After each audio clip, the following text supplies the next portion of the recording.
The wind didn't howl. It screamed. Lena Hart had stopped feeling her feet somewhere around mile 2. By mile 5, she'd lost sensation in her hands. Now, stumbling through knee-deep snow with darkness closing in like a fist, she couldn't remember what warmth felt like. The wagon had left her behind 3 hours ago. Maybe 4. Time got slippery when you were dying. She'd paid the driver everything she had, $7 and a silver locket that had belonged to her mother. He'd promised to take her all the way to Deadwood. New start, clean slate, all those pretty lies people told themselves when running from the wreckage of their old lives. But 2 days into Dakota territory, when the storm hit like God's own temper tantrum, he'd made a choice, his cargo or his passenger. The freight paid better. Nothing personal, miss, he'd said, not quite meeting her eyes as he set her trunk in the snow. But I got a family to feed. You understand? She'd understood perfectly. She'd been expendable her entire life. Why should a blizzard change that? So she'd watched the wagon disappear into the white, taking her last $7, her mother's locket, and every piece of clothing she didn't have on her back. The trunk was too heavy to drag. She'd managed maybe 20 feet before her arms gave out. That was when she'd made her own choice. Forward or freeze? She chose forward. Not because she was brave. Lena had never been brave. But dying in place felt too much like surrender, and she'd done enough of that in her 23 years. The wind punched her sideways. She caught herself on nothing, went down hard, tasted blood where she'd bitten her tongue. The snow beneath her cheek felt almost warm. That was bad. She knew that was bad. When freezing to death started feeling comfortable, you were nearly done. Get up. Her body didn't want to. Her body was ready to quit. But Lena Hart had learned something in the brutal months since her life had imploded. Her body didn't get the final say. She did. She pushed herself up, fell, tried again. The world had gone completely white, no horizon, no landmarks. Just endless snow and wind that cut through her coat like it wasn't even there. She couldn't feel the cold anymore, couldn't feel anything. She was walking, or thought she was, but couldn't be sure her legs were even moving. Then, through the howling chaos, a shape. Dark, solid, real. A building. Lena's mind, sluggish and half-frozen, couldn't process what kind. Didn't matter. 4 walls and a roof meant survival. She lurched toward it, more falling forward than walking, each step a negotiation with a body that wanted nothing more than to lie down and sleep forever. Closer. The wind tried to shove her off course. She leaned into it, squinting through snow that felt like needles against her face. A cabin. Small, rough-hewn, chimney dark. Please let someone be home. Please. Her boot caught on something buried in the snow. She went down again, this time without the strength to catch herself. Face first into the drift at the cabin's door. She tried to get up, couldn't, tried to call out. Her voice came out as a whisper the wind devoured whole. This was it then. She'd made it this far. 3 steps from a door she'd never be able to knock on. The universe had always had a sick sense of humor where she was concerned. The darkness at the edges of her vision started creeping inward. The cold that had been ripping at her faded into something almost peaceful. Her last thought was oddly calm. At least she'd tried. Then the door opened. Light spilled out, firelight, warm and orange and impossibly bright after so much white. A shadow filled the doorway. Massive, man-shaped. Lena tried to focus, but her eyes weren't working right. She saw boots, heavy, worn. Then the shadow was moving, kneeling, and she felt hands, large, rough, shockingly warm, turning her over. A face swam into view, hard angles, dark eyes, a scar cutting through one eyebrow. He wasn't young, wasn't old, just weathered, like something carved from the land itself. His mouth moved. She couldn't hear the words over the wind. Then the world tilted as he lifted her. She should have been frightened. Strange man, middle of nowhere, too weak to fight. But fear required energy she didn't have. Instead, she felt nothing but a distant, detached gratitude as he carried her inside. The door slammed shut behind them, cutting off the wind's shriek. The sudden silence was deafening. Warmth hit her like a physical blow. Her body didn't know what to do with it. She started shaking, violent, uncontrollable tremors that rattled her teeth and made her bones ache. Easy. His voice was low, rough from disuse. You're safe. Safe. The word didn't mean anything to her anymore, but she was alive, and that was more than she'd expected 5 minutes ago. He set her down near the fireplace. Not too close, she noticed dimly. Not close enough to burn frost-damaged skin. Someone who knew what he was doing. She tried to speak. Her jaw wouldn't cooperate. Don't. He was pulling off her boots. Ice had formed in the seams. Don't try to talk. Just breathe. She breathed in, out. Each breath felt like swallowing razors. He worked quickly, methodically. Coat off? Soaked through. Her dress underneath was wet too, clinging to her skin. She felt him hesitate. Need to get you out of these wet clothes, he said, not looking at her face. Or you'll die anyway. Understand? She managed something like a nod. He moved to a trunk against the wall, came back with a rough wool blanket and what looked like a man's shirt, enormous and worn soft. He handed them to her. Can you manage? She stared at the items in her shaking hands. Could she? She honestly didn't know. He seemed to read the answer in her silence. I'll turn around. You tell me when you're done. True to his word, he turned his back, moved to the far side of the small cabin, started doing something at the stove, giving her privacy, giving her dignity she hadn't expected. Lena's fingers felt like frozen sausages as she fumbled with the buttons of her dress. 3 broke off before she got it open. The fabric peeled away from her skin, heavy with ice water. She was shaking so hard she nearly dropped the shirt twice before getting it over her head. It hung on her like a tent, hem falling past her knees. The blanket was thick, scratchy, and the most wonderful thing she'd ever felt. Done, she whispered. He turned back, and if he had any reaction to seeing her drowning in his clothes, his face didn't show it. He just nodded once and brought over a cup of something steaming. Drink, slow. Broth, weak but hot. She wrapped her hands around the cup, felt the heat seep into her frozen fingers. Took a sip. It burned all the way down in the best way possible. She looked at him properly for the first time. Tall. She'd noticed that when he'd lifted her, but sitting down he still seemed to take up too much space. Broad through the shoulders, dark hair that needed cutting, that scar through his eyebrow, and another along his jaw. Maybe 40. Maybe younger. Hard to tell with men who'd lived hard lives. His eyes were what got her, though. Dark brown, almost black in the firelight. Careful eyes. Guarded. Thank you, she managed. Her voice came out raw, barely recognizable. He grunted something that might have been acknowledgement. Moved back to the stove. Started doing things with pots and pans. Not looking at her, giving her space. The cabin was small. 1 room. A bed in the corner, narrow, neatly made. The stove. A rough table with 2 chairs, shelves holding supplies, tools.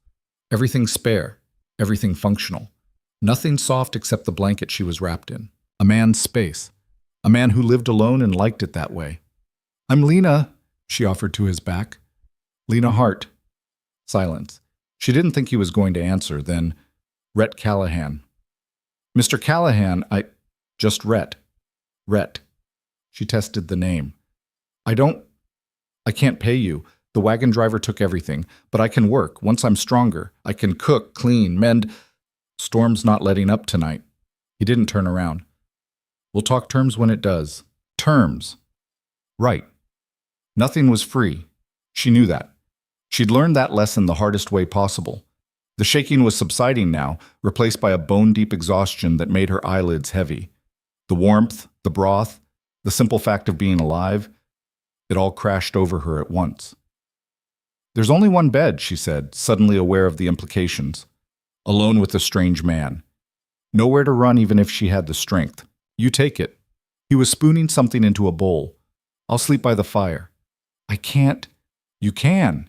He brought the bowl over, set it in her hands. More broth, this time with actual bits of meat and vegetables floating in it. Eat, sleep, don't die, in that order. The bluntness of it startled a sound out of her that might have been a laugh if she'd had the energy for it. She ate. The stew was simple but good. Real food. Not the watery slop she'd been surviving on for weeks. She finished every drop, too hungry to be polite about it. When she looked up, he was watching her. Not in a way that made her skin crawl. She knew that look, had seen it too many times. This was different. Assessing. Like she was a puzzle he was trying to figure out. What were you running from? He asked. The question caught her off guard. Most people asked where she was going, not what she was leaving behind. Does it matter? Might. She looked at the fire. Easier than looking at him. My life ended 6 months ago. Everything I thought I knew, everyone I thought I could trust, gone. So I left. Figured anywhere had to be better than where I was. And now? Now I'm here, in your cabin, wearing your shirt, eating your food. She met his eyes, wondering if I traded one kind of danger for another. Something flickered across his face. Might have been respect, might have been something else entirely. Smart, he said, being cautious. Experience. He nodded slowly. Fair enough. He moved to bank the fire, adding 2 logs with the ease of long practice. For what it's worth. I'm not the kind of danger you're thinking of. Won't touch you. Won't force anything. You're safe here. Until the storm breaks, at least. After that, he shrugged. Your choice where you go. Just like that? You'd just let me leave? Not my place to keep you. She studied him. The set of his shoulders, the way he kept his distance, the careful, deliberate way he moved around the small space, making himself smaller somehow. Unthreatening. Either he was telling the truth, or he was a better liar than most. Time would tell which. The bed's yours, he said again. Storm like this could last days. You need real rest. Days. Trapped here with him. The thought should have terrified her. Instead, she just felt tired. She stood, blanket wrapped around her shoulders, and made her way to the bed. It wasn't far, 3 steps maybe, but her legs nearly gave out halfway there. She caught herself on the wall. He moved like he was going to help, then stopped, giving her the dignity of managing on her own. She made it. Sank down onto the mattress. It was thin, hard, but after weeks of sleeping in barns and wagon beds, it felt like luxury. Thank you, she said again. He just nodded, settled himself on the floor by the fire with another blanket and what looked like a rolled-up coat for a pillow. Not comfortable, but he didn't seem to care. Lena pulled the rough covers up to her chin. The wind was still howling outside, rattling the shutters. The storm showed no signs of stopping. She should have been afraid. Should have been planning her escape. Should have been doing anything except what she was doing, which was letting her eyes drift closed. But she was so tired, tired of running, tired of fear, tired of fighting just to get through each day. Just for tonight, she decided. Just for tonight, she'd stop fighting. Tomorrow, she could figure out what came next. Tomorrow, she could be afraid. Tonight, she'd sleep. The storm didn't stop the next day, or the one after that. 3 days they were trapped together. 3 days of the wind screaming and snow piling up against the cabin walls, until the windows were half buried and the world outside became nothing but white noise. Lena slept most of the first day, woke only to drink more broth, eat more stew, and stumble to the chamber pot Rhett kept discreetly behind a curtain in the corner. Each time she woke, he was there but not there, present in the space but giving her room, tending the fire, preparing food, reading a battered book by lamplight, never watching her, never crowding. By the second day, she was strong enough to stay awake for more than an hour at a time, strong enough to feel awkward about taking his bed while he slept on the floor. Trade you, she offered that morning. You take the bed tonight. It's your cabin. No, that's not fair. Wasn't asking for fair. He was at the stove, cooking something that smelled like bacon and coffee. Real coffee, not the chicory substitute she'd been drinking for months. Just how it is. You're stubborn. So I'm told. She watched him work. He moved with the kind of efficiency that came from years of living alone. Everything in its place. Every action purposeful. No wasted motion. How long have you been out here? She asked. 6 years, give or take. That's a long time alone. He shrugged, flipped the bacon. Suits me. Don't you get lonely? No. Then, after a pause, you ask a lot of questions. Sorry, I'll stop. Didn't say stop, just said you ask a lot. She couldn't tell if that meant he minded or not. His face gave away nothing. He brought her breakfast, bacon, hard bread toasted on the stove, coffee so strong it could strip paint. She ate at the table while he ate standing up, leaning against the counter. You don't have to do that, she said. There are two chairs. Habit. Bad habit. The corner of his mouth might have twitched, might have been the light. Noted, but he stayed standing. The day passed slowly. The storm showed no signs of breaking. Rhett went through his routines, checking the animals in the lean-to attached to the cabin, bringing in wood from the covered pile, maintaining his tools. Lena watched, trying to find ways to help that wouldn't make her feel completely useless. "I meant what I said," she told him that afternoon. "About working. I'm good with a needle. Your shirt there." She pointed to one draped over a chair, missing 2 buttons and sporting a tear along the shoulder seam. "I could fix that." He looked at the shirt, at her, back at the shirt. "Threads in the trunk. Help yourself." It wasn't much, but it was something. She settled by the fire with his mending, grateful for something to do with her hands. The work was familiar, soothing. She'd always been good at this, fixing things, making broken things whole. If only people were as easy to mend as shirts. "You're good at that," Red observed, watching her neat small stitches. "My mother taught me, before—" She trailed off. "Before?" "Before she died. 10 years ago. Fever." "Sorry. Me too." She bit off the thread, moved to the next tear. "My father remarried within 6 months. My stepmother had very specific ideas about my place in the household." "Which was?" "Servant, basically. Unpaid labor with a family name attached." The old bitterness crept into her voice.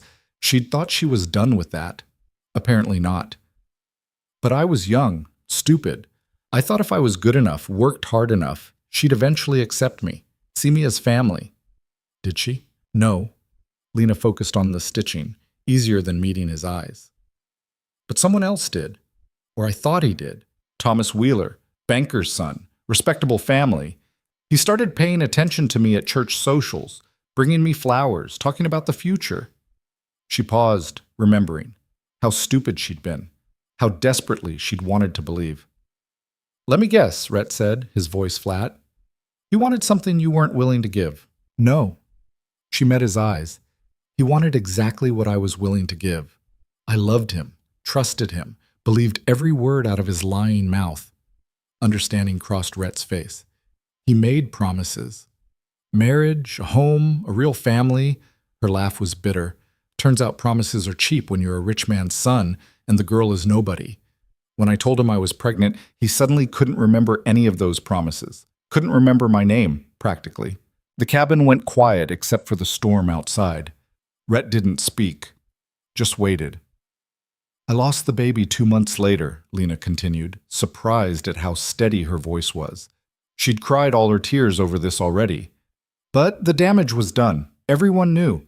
My stepmother threw me out, said I'd disgraced the family name. Thomas married someone appropriate 6 weeks later." "Where?" "Where what?" "Where was this?" "Omaha." She finished the last stitch, set the shirt aside. "Why?" "Just wondering how far you'd run." "Far enough that I'll never have to see any of them again." She looked at him directly. "That bother you, knowing what I am?" "What you are is a woman who survived people who didn't deserve you." He said it simply, like it was fact. Everything else is just noise. Something in her chest loosened. She'd been bracing for judgment, disgust, the same look she'd gotten from everyone back home. But Rhett just looked at her the same way he had before, careful, guarded, but not cruel. "You don't know me," she said quietly. "Know enough." "What do you know?" "That you walk through a blizzard instead of giving up. That you'd rather work than accept charity. That you're honest about your past, even when lying would be easier." He moved to the stove, poured more coffee. "That's enough. You don't talk much, but when you do, you're surprisingly direct. Waste of time being anything else." Fair point. That night, after another meal of stew and bread, Lena worked up the courage to ask the question that had been nagging at her. "What are you running from?" Rhett looked up from the piece of leather he was working on. Repair for a bridle, she thought. His hands stilled. "What makes you think I'm running? 6 years alone in the middle of nowhere? No visitors? No town nearby?" She gestured around the sparse cabin. "This isn't the life of a man who's content. This is the life of a man who's hiding." His jaw tightened. For a long moment she thought he wouldn't answer. Then, "I'm not hiding. I'm atoning." For what? Things that can't be undone. His voice was flat, final. Leave it at that. But Lena had learned to read silence, and his was heavy with old violence. Whatever he'd done, he carried it like a physical weight. Did you hurt someone? Yes. The simple honesty of it should have frightened her. Instead, it felt like trust, that he'd give her the truth instead of a comfortable lie. Recently? No. Long time ago. He went back to working the leather. I was different then. Angry, stupid, ran with the wrong people. Did things I can't take back. Like what? Like things that put scars on people who didn't deserve them. He didn't look at her. I got out, changed. But some stains don't wash clean, so I came here. Figure if I can't fix what I broke, least I can do is make sure I don't break anything else. That's why you're alone. That's why I stay alone. He looked up then, met her eyes. Safer for everyone. That's a lonely way to live. Maybe. But nobody gets hurt. Lena thought about that. About the man who'd pulled her from the storm, fed her, clothed her, given her his bed, and asked for nothing in return.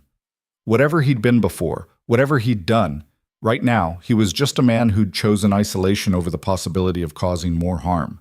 It was more than most people would do. Well, she said finally, for what it's worth, I'm glad you were here. Glad you opened that door. Something shifted in his expression. Not quite a smile, but close. Yeah, he said quietly. Me too. The third day, the storm finally started to break. The wind died down to a dull roar instead of a shriek. The snow let up enough that they could see more than 5 feet past the window. Rhett went out to check the lean-to, came back half frozen, but reporting the horse and cow were fine. Lena had taken over cooking that morning, insisted on it. Rhett had protested, but she'd literally pushed him aside. Sit, she'd ordered. Let someone take care of you for once. He'd sat, looking uncomfortable as hell about it, but he'd sat. She'd made breakfast, eggs from the chickens in the lean-to, more bacon, bread toasted with butter. Nothing fancy, but hot and filling.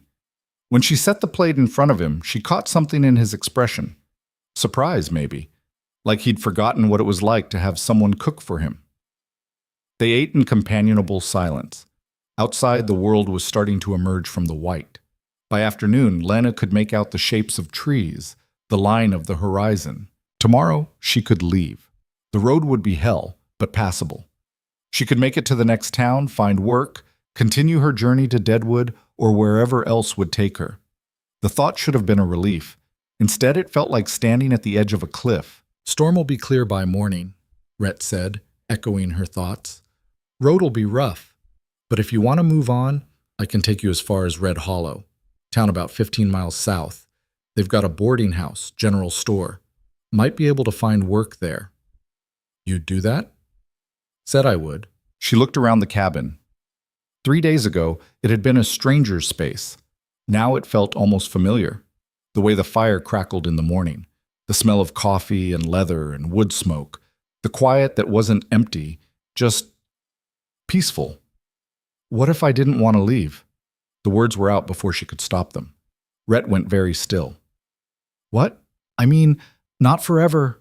I don't know what I mean. She was fumbling now, trying to put something into words that she barely understood herself. Just, what if I stayed a while, earned my keep? You said yourself Storm could have killed me, and I don't have anywhere else to be. Lena, I can work, she said quickly. Really work. Cook, clean, mend, tend the animals. You wouldn't have to pay me, just room and board until I figure out my next move. A week, maybe 2. He was looking at her like she'd suggested something insane. Maybe she had. You don't want to stay here, he said flatly. Why not? Because it's the middle of nowhere. Because you'd be alone with a man you barely know. Because... He stopped, jaw tight. Because I'm not safe company. You've been nothing but safe for 3 days. 3 days isn't forever. I'm not asking for forever, just a little while longer. She could see him struggling with it. The part of him that wanted to say yes warring with the part that knew better. Why? He asked finally. Good question. Why did she want to stay? She barely knew him, barely knew this place. By all logic, she should be counting the hours until she could leave, but logic hadn't kept her alive this long. Instinct had. And her instinct said that something was happening here, something she didn't understand yet but needed to see through. Because for the first time in 6 months, I don't feel like I'm just surviving, she said honestly. I feel like I'm breathing, and I'm not ready to give that up yet. Rhett stared at her for a long moment. Then he closed his eyes, rubbed a hand over his face. 2 weeks, he said finally. You stay 2 weeks, you pull your weight, and you keep your distance. After that, we talk about what comes next. Deal. I'm serious about the distance part. This isn't. He was struggling with the words. Don't go getting ideas about what this is. I know what this is, Lena said, even though she wasn't entirely sure herself. It's a woman who needs somewhere to be, and a man who doesn't mind the company for a little while. Nothing more. Nothing more, he repeated. They shook on it. His hand was warm, calloused, and swallowed hers completely. 2 weeks. She could survive 2 weeks anywhere. Then she'd be gone, and he'd be alone again, and everything would go back to how it was supposed to be. That was the plan, anyway. Neither of them was good at sticking to plans. The first morning after the storm broke, Lena woke to the sound of an axe biting into wood. She lay there for a moment, disoriented. The bed wasn't hers. The room wasn't hers. Nothing was hers except the borrowed shirt she was sleeping in and the tattered dress hanging by the fire, finally dry after 3 days. Then she remembered. The deal. 2 weeks. She pulled herself up, wincing at muscles that were still sore from nearly freezing to death. The cabin was empty except for her. Through the window she could see Red outside, splitting logs with the kind of methodical violence that suggested he'd been at it for a while. The fire was already going, coffee already made. He'd been up for hours, probably, letting her sleep. She poured herself a cup, added a spoonful of sugar from the tin on the shelf, and watched him through the wavy glass. He'd shed his coat despite the cold, worked in just a shirt and vest. Each swing of the axe was precise, controlled. The wood split clean every time. He was stronger than he looked. Not bulky, but dense. Like something compressed under pressure until it became harder than it had any right to be. She pulled on her dress, still wrinkled, still worn, but at least it was hers, and went outside. The cold hit her like a fist. The world was blinding white, the sun reflecting off snow so bright it hurt to look at. But the air was still. No wind. Just crisp, brutal cold and silence broken only by the steady thwack of Rhett's axe. He saw her coming, paused mid-swing. Should be inside, he said. Too cold. I'm fine. You nearly died 4 days ago. 3 days ago I nearly died. 4 days ago I was just cold. She crossed her arms against the chill. What needs doing? He drove the axe into the stump he was using as a chopping block, straightened. Nothing you need to worry about. We had a deal. I pull my weight. Pulling your weight doesn't mean freezing yourself stupid again. Then give me something to do inside. He studied her for a moment like he was trying to decide if she was serious or just stubborn. Probably couldn't tell the difference. Chickens need feeding, he said finally. Eggs need collecting. Cow needs milking. You know how to milk a cow? No? I'll show you. The lean-to was attached to the back of the cabin, accessible through a door she hadn't noticed before. It was rough but functional. 3 walls and a roof, open on one side but protected from the worst of the weather. A brown cow with patient eyes stood in one stall. A rangy horse in another. Chickens roosted in boxes along the wall, fluffed up against the cold. This is Bess. Rhett patted the cow's flank. She's easy, doesn't kick much. Much? Only when you deserve it. He showed her how to position the bucket, where to sit, how to grip and pull. His hands over hers guiding. Impersonal, but gentle. When he stepped back, she tried it herself. Nothing happened. Firmer, he said. She's tougher than she looks. Lena tried again. A weak stream of milk hit the bucket. There you go. It took her 20 minutes to do what probably took him 5, but she got it done. Her hands ached by the end, and she'd only filled the bucket halfway, but it was something. Not bad, Rhett said, which from him felt like high praise. The chickens were easier. Scatter the feed, collect the eggs. Simple work. The kind she could do without thinking. When they came back inside, her hands were numb and her nose was running, but she felt useful. Felt like she'd earned the space she was taking up. Rhett made breakfast. Eggs she'd collected, bread he'd baked earlier in the week. They ate in silence, but it wasn't uncomfortable. Just two people eating. No need to fill the quiet with words. After, she washed the dishes while he worked on repairing a broken harness. The leather was cracked, stiff from cold. He worked oil into it, patient and thorough. "You do everything yourself out here?" she asked. "Have to. No one else to do it." "Must get old." "Gets done. That's what matters." She dried the last plate, set it on the shelf. "You ever miss it, being around people?" "No." The answer came too quick, too certain. Liar. He looked up, something sharp in his eyes. "Excuse me?" "You heard me. Nobody chooses this." She gestured around the cabin. "Unless they're running from something or missing something so bad they can't stand to be reminded of it. And you already told me what you're running from. So what are you missing?" His jaw tightened. "You're awful nosy for someone who's only been here 3 days. 4, if you count the day I was unconscious." "I don't." "I do." They stared at each other. Lena waited. She'd learned patience the hard way. Sometimes the only way to get truth out of someone was to shut up and let the silence do the work. Finally, Rhett looked away. Back to his leather, his hands moving but his mind somewhere else. "Had a brother once," he said quietly. "Younger. Smarter than me, kinder. Everything I wasn't." "What happened?" "I got him killed." The words were flat, empty. "He rode with me. With the men I ran with. Thought he could keep me from doing something stupid. Instead, he died trying to stop someone else's bullet that had my name on it." "That's not your fault, isn't it?" He looked at her then, and his eyes were hollow. "I'm the one who brought him into that life. I'm the one who thought I was invincible, that nothing could touch me. He paid for my arrogance with his life." "How old were you?" 22. "And him?" 19. She thought about that. 2 young men, too stupid to know they weren't bulletproof. One of them learned. One of them didn't get the chance. "You can't carry him forever," she said. "Watch me." And that was that. He went back to his work. She went back to hers.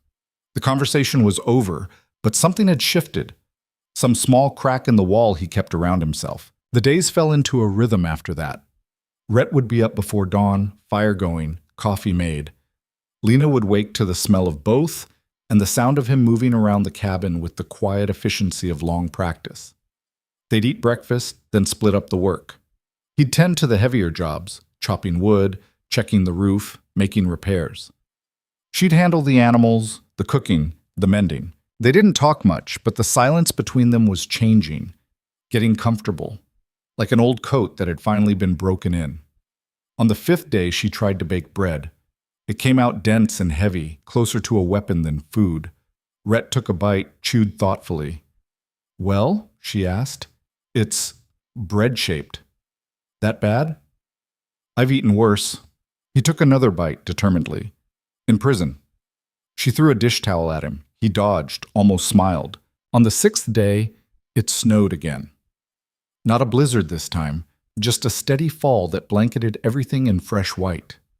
They stayed inside, Lena working on mending while Rhett carved something at the table, a piece of wood slowly taking shape under his knife. "What is that?" she asked. "Whistle. For calling the horse." "You can just yell." "Horse doesn't always listen." "Smart horse." This time he did smile. Small, barely there, but real. On the 7th day, Lena realized she'd stopped thinking about leaving. 2 weeks had been the deal. She was halfway through. Should have been counting down the days, making plans for where she'd go next. Instead, she was learning which floorboard creaked, which shelf held the extra coffee, how Rhett took his eggs in the morning. It should have worried her. This settling, this comfort. It didn't. That night after dinner, Rhett pulled out a battered deck of cards. "You play poker?" "Is that a serious question?" "I'll take that as a no." He taught her kings and queens and the art of bluffing. She was terrible at it. Too honest in her face. Every good hand showed. Every bad hand made her scowl. "You'd lose your shirt in any saloon west of the Mississippi," he told her after she lost for the 5th time. "Good thing I'm not planning to gamble in any saloons then." "What are you planning?" She looked at her cards. A pair of threes and nothing else worth mentioning. I don't know, I thought Deadwood. Find work. Start over. Deadwood's rough. Wouldn't recommend it for a woman alone. I've been alone for a while now. I'm still here. Barely. She couldn't argue with that. She folded, watched him collect the matchsticks they were using for chips. What would you recommend? She asked. Red Hollow. Town I mentioned. It's small but decent. Sheriff keeps things relatively honest. Boarding house run by a widow named Sarah Chen. She's fair. Might have work for you. You know her? Used to, before I came out here. You have friends there? Had. He shuffled the cards, dealt again. Not anymore. Why not? Because I left, and when you leave, people stop being your friends. There was something bitter in his voice. Old hurt, carefully buried. Maybe they'd be happy to see you again, Lena offered. Maybe. He didn't sound convinced. Your bet. She looked at her cards. 2 jacks. Better. I bet 3 matches. 3. Confident. Maybe I'm learning to bluff. Maybe. He studied her face, then his cards. I call. She laid down her jacks. He laid down 3 tens. Damn. You'll get there. He collected the pot. Just takes practice. They played until the fire burned low and Lena's eyes started to droop. When she finally gave up, Rhett had won back every match plus a few more. Same time tomorrow? He asked. You just want to keep winning. Maybe. But you're getting better. She was. She could feel it. Not just at cards, but at everything. At existing in this space. At existing in her own skin. For the first time in months, she didn't feel like she was apologizing for being alive. On the 8th day, Rhett asked her to ride into town with him. We're low on flour, few other things. Storms left the road rough, but passable. He was checking the horse's hooves, picking out packed snow. Shouldn't take more than a few hours there and back. You want me to come? Up to you. But if you're planning on staying in Red Hollow eventually, might help to see it first. She'd been dreading this. The idea of going back into the world. Seeing people. Being seen. But he was right. She couldn't hide in the cabin forever. All right, she said, I'll come. The ride took 2 hours. The road was hell, just like he'd said. Snow drifted in places, icy in others. But the horse was sure-footed, and Rhett knew the way. Lena rode behind him, arms around his waist to keep from sliding off. She could feel the steady rhythm of his breathing, the warmth of him through his coat. Could feel the shift of his muscles as he guided the horse around the worst of the rough patches. It should have been awkward, intimate in a way they'd been carefully avoiding. Instead, it just felt practical, safe. Red Hollow appeared out of the white like a mirage. One main street, maybe 20 buildings total. A general store, a saloon, a small church. The boarding house Rhett had mentioned, 2 stories with a painted sign that read Chen's. Small, quiet, nothing like Omaha. Perfect. They tied the horse outside the general store. Inside it was warm, smelled like coffee and sawdust and new fabric. An older man stood behind the counter, gray beard and sharp eyes. He looked up when they entered, saw Rhett, and his whole face changed. Rhett Callahan. His voice was careful, neutral. Been a long time. Mr. Patterson. Didn't think we'd see you again. Just needed supplies. The old man's eyes shifted to Lena, assessed her. She could see the calculation happening, who she was, what she meant, why she was with Rhett. And who's this? Lena Hart, Rhett said before she could answer. She's staying at my place, temporarily. The temperature in the room seemed to drop 5 degrees. I see. Patterson's expression closed off. Well, what can I get for you? Rhett rattled off a list. Flour, salt, coffee, sugar. Patterson gathered the items, wrapped them, took Rhett's money. The whole transaction was stiff, formal, nothing like 2 people who'd once known each other. When they left, Lena waited until they were outside to speak. He doesn't like you. No. Why? Because I left without explanation. Because I disappeared for 6 years. Because I'm a reminder of things this town would rather forget. What things? He loaded the supplies onto the horse, didn't answer. They were about to leave when a woman came out of the boarding house.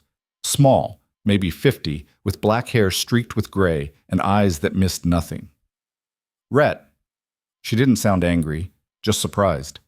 Sarah, you back for good? Just supplies. She looked at Lena. And you are? Lena Hart, ma'am. Sarah Chen, I run the boarding house. She turned back to Rhett. She with you? Temporarily. Seems to be a lot of that going around. Sarah's eyes were sharp but not unkind. You treating her right? Yes, ma'am. Good. Because if I hear different, we're going to have words. Clear? Clear. Sarah nodded, satisfied. Then to Lena. You need anything? And I mean anything. You come find me. Room, work, a place to be. I don't forget faces. Thank you, Lena said, meaning it. They rode out of town in silence. The whole visit had taken maybe 30 minutes, but it felt like hours, like peeling back a layer of Rhett she hadn't seen before. Halfway back, she finally spoke. They're afraid of you. Yes. Why? Because they knew me before I changed, and people don't forget. What did you do? He was quiet for so long she thought he wouldn't answer. Then, there was a robbery, bank in a town north of here. I wasn't part of it, but I knew the men who did it, rode with them for a while. When the law came looking, I didn't give them up, didn't help them either, just left, disappeared. Let everyone think what they wanted. Did you know about the robbery beforehand? No, but I knew the kind of men they were. Should have seen it coming. That doesn't make it your fault. Doesn't make me innocent either.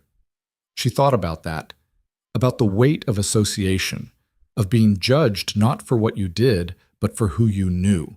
She understood that better than he realized.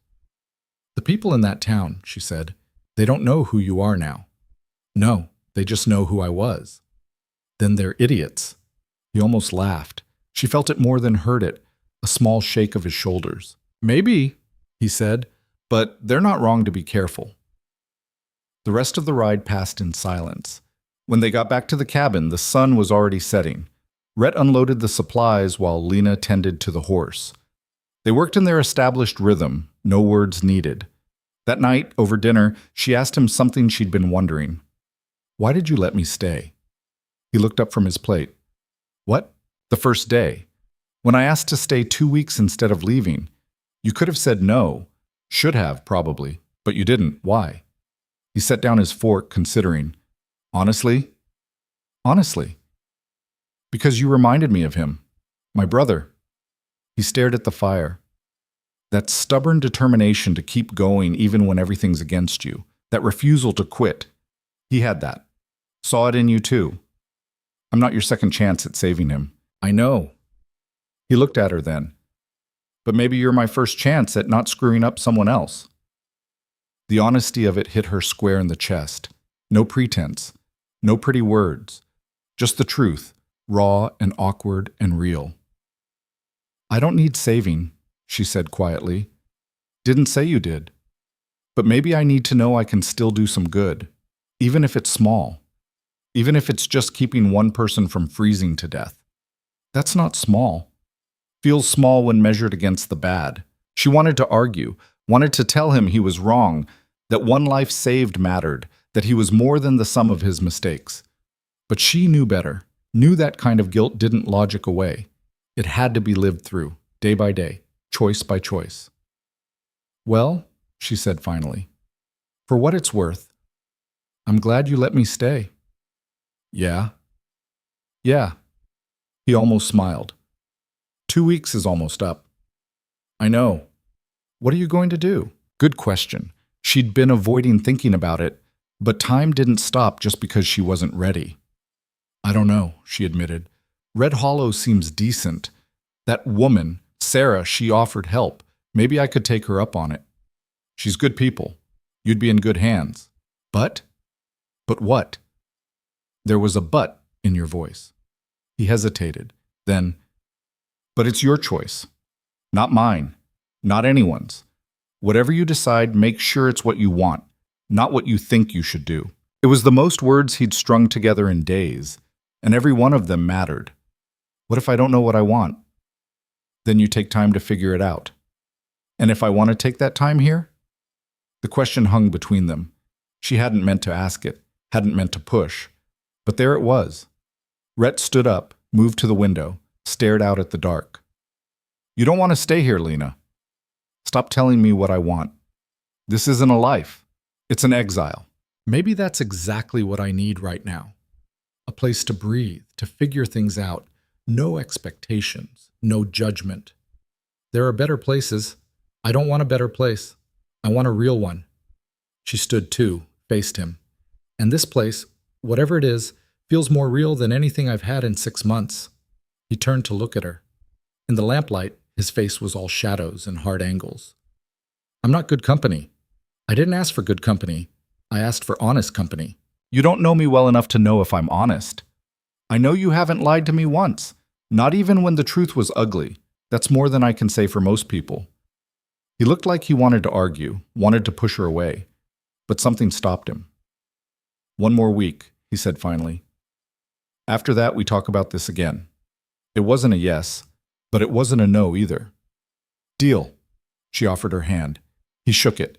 His grip was warm, solid, and held on just a second longer than necessary. That night, lying in the bed that still felt strange to be calling hers, Lena stared at the ceiling and tried to figure out what she was doing. This wasn't the plan. The plan was to keep moving, to find work in Deadwood or somewhere else far from Omaha, to disappear into the frontier where no one knew her name or her shame. But plans changed, and maybe that was okay. Maybe there was something here worth staying for. Not Rhett.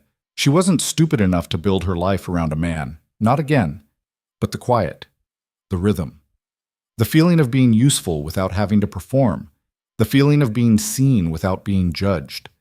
She didn't know if that was enough to build a life on. But it was enough for 1 more week. And maybe, if she was honest, that scared her more than leaving ever could. On the 9th day, everything changed. They were outside, Lena feeding the chickens while Rhett fixed a section of fence the snow had damaged. The morning was clear, cold, and quiet. Then the quiet broke. The sound of horses. Multiple horses. Coming fast. Rhett's head snapped up. His whole body went tense, alert. The easy calm he'd been carrying all morning vanished, replaced by something harder. Dangerous. Inside, he said. His voice was flat, final. What? Now? She didn't argue. Something in his tone made her move. She dropped the feed bucket, ran for the cabin. Behind her, she heard Rhett following, heard him slam the door, drop the bar across it. Stay away from the windows.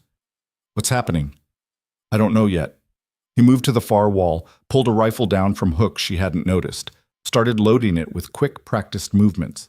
But nothing good comes riding in that fast. Through the window, the one he'd told her to stay away from, she could see them now. 3 riders. Coming up the path to the cabin. They weren't hurrying anymore, just walking their horses, taking their time, like they had all day, like they owned the place. Rhett checked the rifle, set it by the door. His face was carved from stone. Who are they? Lena whispered. Trouble. He looked at her. Whatever happens, you stay inside, you hear me? No matter what, you stay inside and you stay quiet. Rhett, promise me. The fear in his eyes wasn't for himself, it was for her. I promise. He nodded once. Then he opened the door and stepped outside to meet his past. Lena pressed herself against the wall beside the window, heart hammering so hard she could hear it in her ears. Through the gap in the shutters, she watched Rhett walk toward the 3 riders with the kind of calm that only came from facing death before. The man in front was tall, lean, dressed in black from hat to boots. He sat his horse like he was born there, comfortable with the power it gave him looking down at Rhett.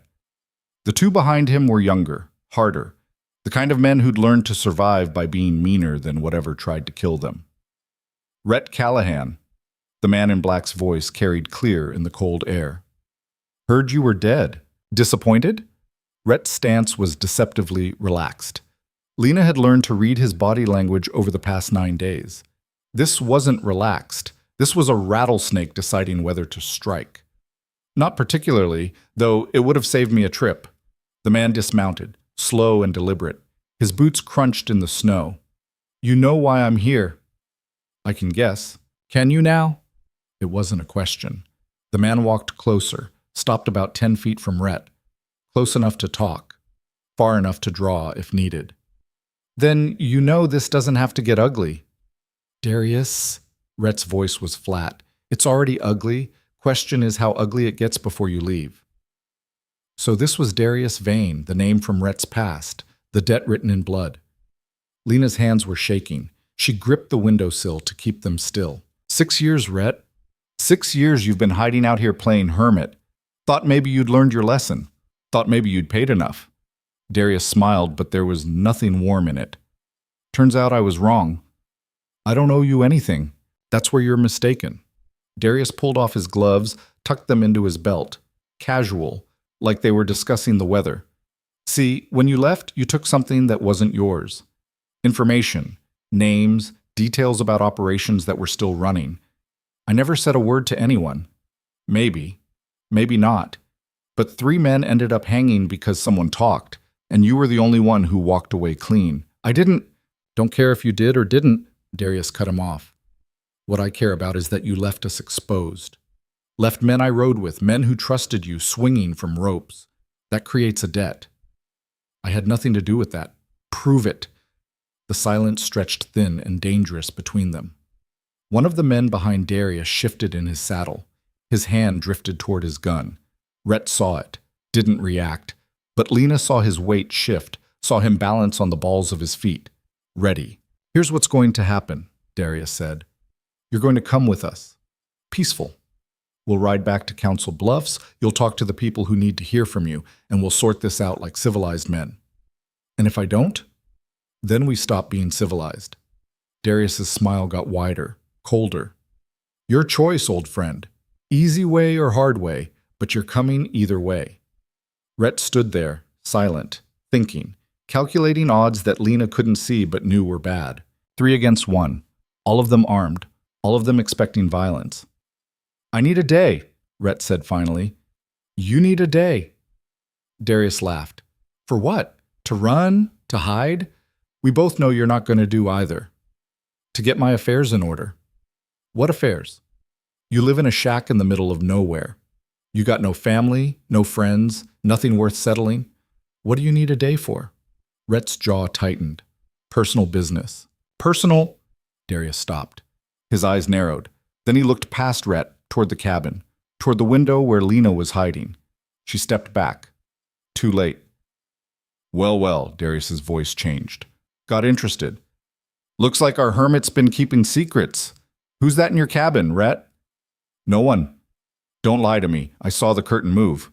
He raised his voice. Come on out, whoever you are. Let's have a look at you. Stay inside, Rhett said, not turning around, not taking his eyes off Darius. That's not very friendly. Darius took a step toward the cabin. Rhett moved to block him. Relax. Just want to meet your, wife? Whore? Stray you picked up? Last warning, Darius. Walk away. Or what? You'll shoot me? Darius spread his arms. Go ahead. But my boys there will put you down before you can work the bolt. Then they'll go in that cabin and find out for themselves who you're hiding. That what you want? The 2 riders had their hands on their guns now. Not drawn. Not yet, but ready. Rhett didn't move, didn't breathe. Lena could see the calculations running behind his eyes. The math of violence, the odds of survival.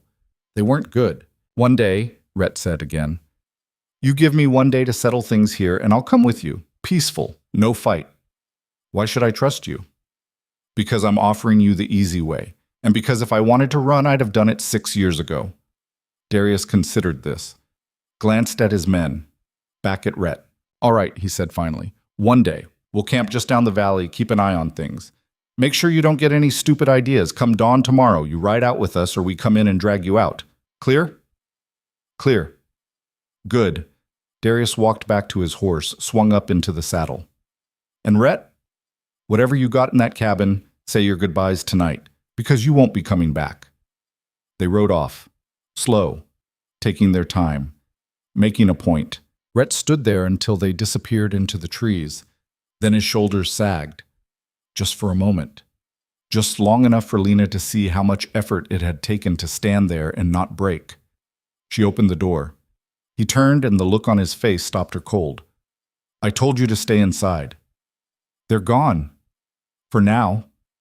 He brushed past her into the cabin, went straight for the rifle. started unloading it with jerky, angry movements. What are you going to do? What I have to. Which is? He didn't answer. Just set the rifle back on its hooks, stood there staring at the wall like it held answers. Rhett, I need you to leave. His voice was flat, final. Pack whatever you need. I'll take you to Red Hollow tonight. What? No! This isn't a discussion. The hell it isn't. She moved between him and the wall, forced him to look at her. You can't just send me away. Watch me. Why? Because 3 men showed up making threats? Because your past caught up with you? Because if I don't go with them, they'll come back. And next time they won't be so polite. Next time they'll burn this cabin to the ground with you in it, just to make a point. So you're just going to surrender? Go with them? Let them take you to some town where you'll probably end up dead in a ditch? Better me than you. That's not your decision to make. Like hell it isn't. He grabbed her shoulders, not hard, but firm, desperate. Listen to me. Darius Vane is not a man you negotiate with. He's not a man you reason with. He's a killer who's decided I owe him blood, and he won't stop until he gets it. If you're anywhere near me when that happens, you'll end up bleeding too. Then don't go. I have to. Why? Because he's right. The words came out raw. I did leave.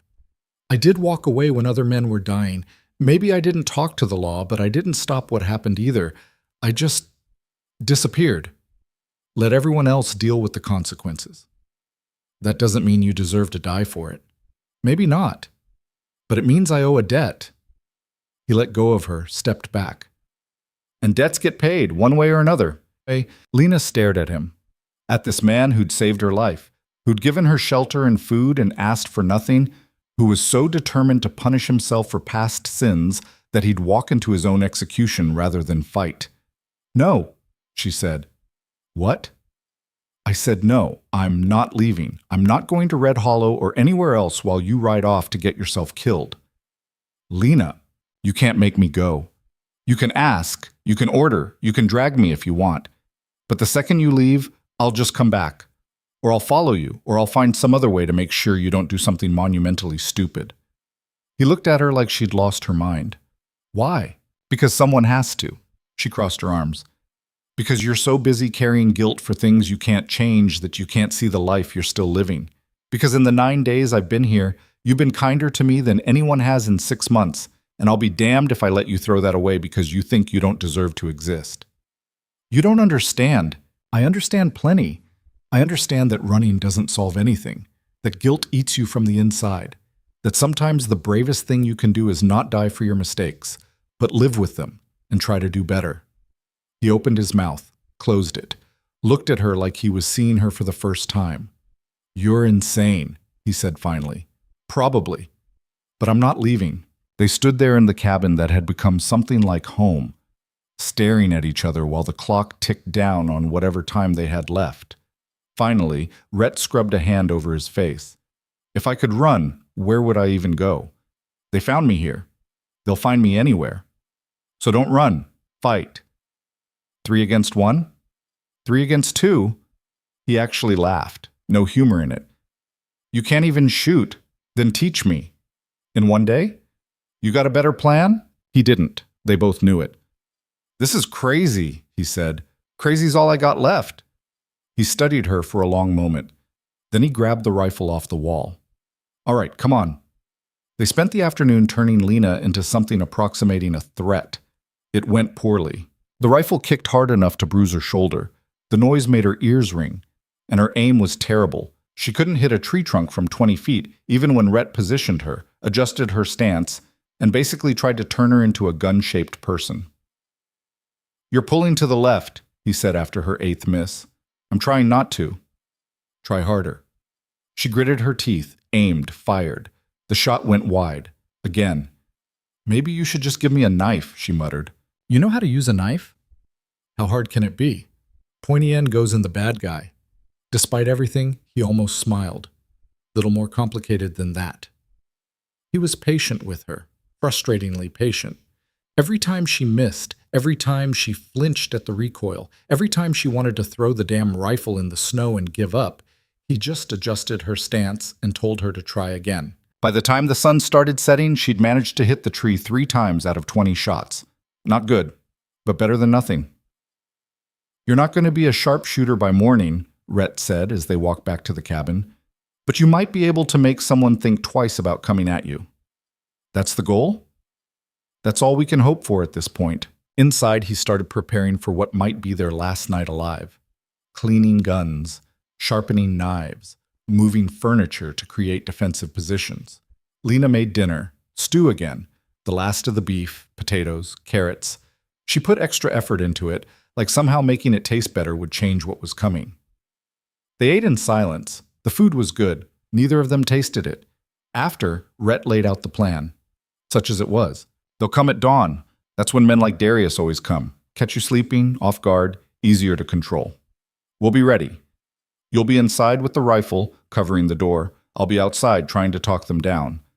Talk them down to what? Anything that isn't a gunfight. You think that'll work? No, but I have to try. And when it doesn't work? Then you shoot anyone who comes through that door that isn't me. She swallowed hard. I don't know if I can do that. You can. When it matters, you can. He looked at her. I've seen enough people in bad situations to know who breaks and who doesn't. You don't break. You sound pretty certain. I am. She wanted to believe him, wanted to believe she had that kind of strength. But believing and knowing were different things. What if they kill you? She asked quietly.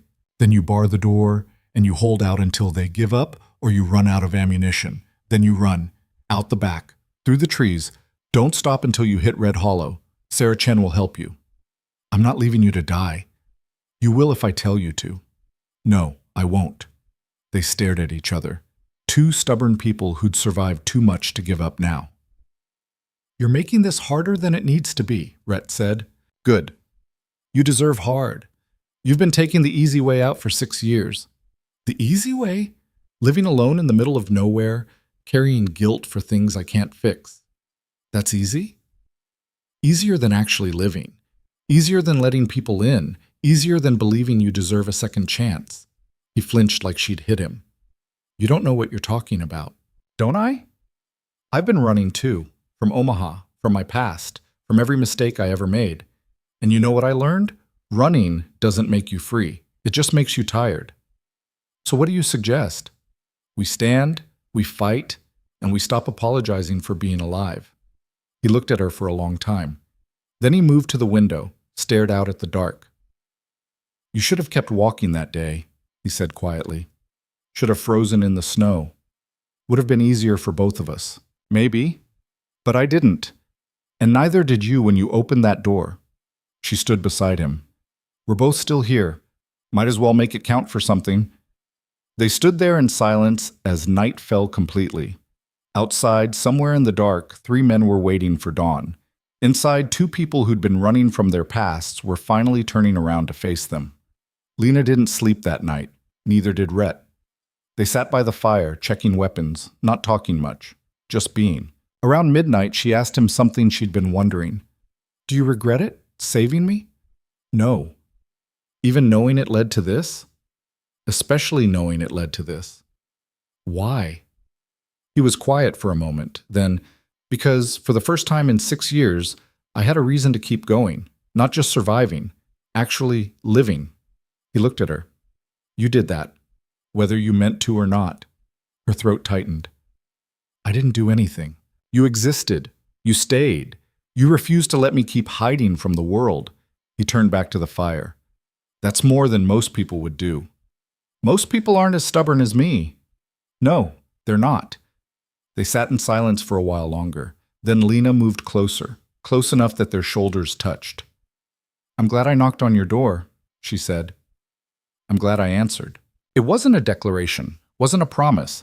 Just 2 people acknowledging that somehow, against all odds and common sense, they'd become important to each other. Whatever happened at dawn, that mattered. The sky started lightening around 5. Gray first, then pink, then gold.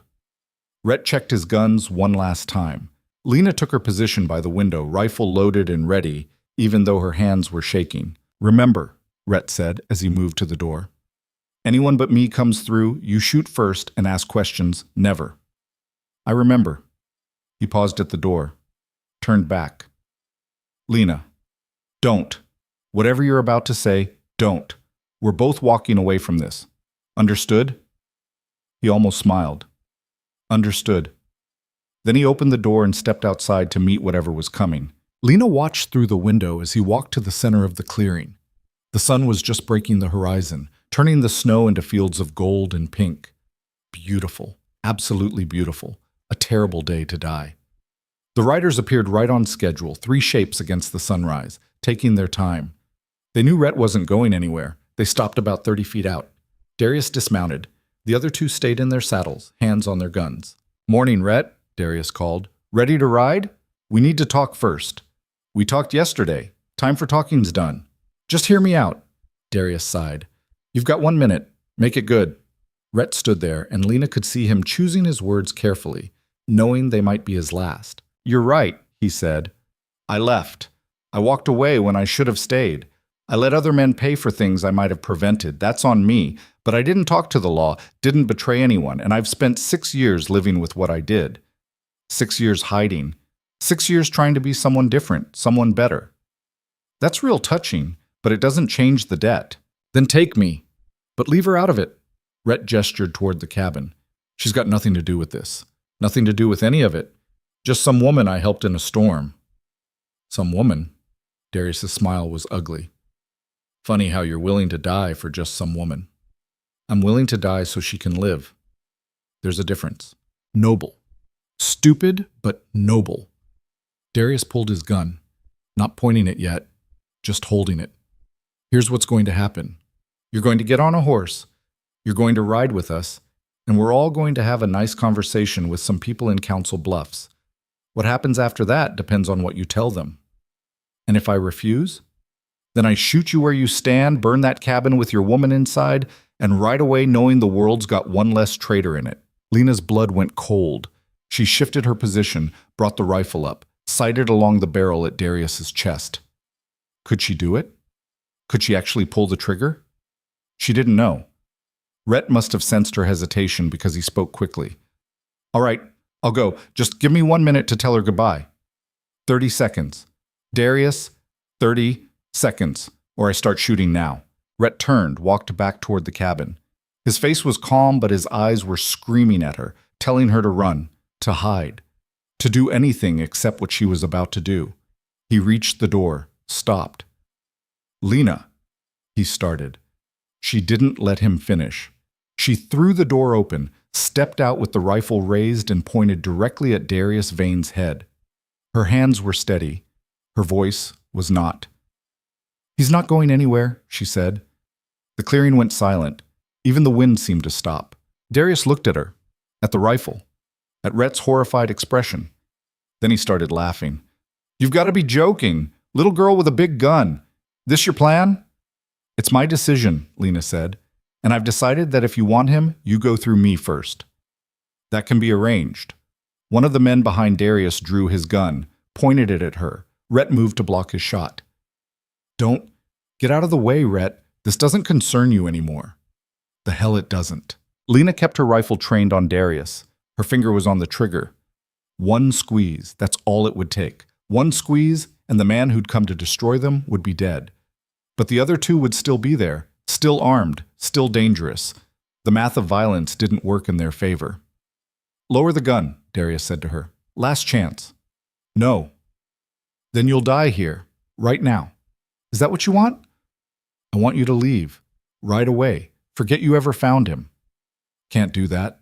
Then I guess we've got a problem. The tension stretched tight enough to snap. 4 guns, 5 people. And absolutely no way this ended without blood.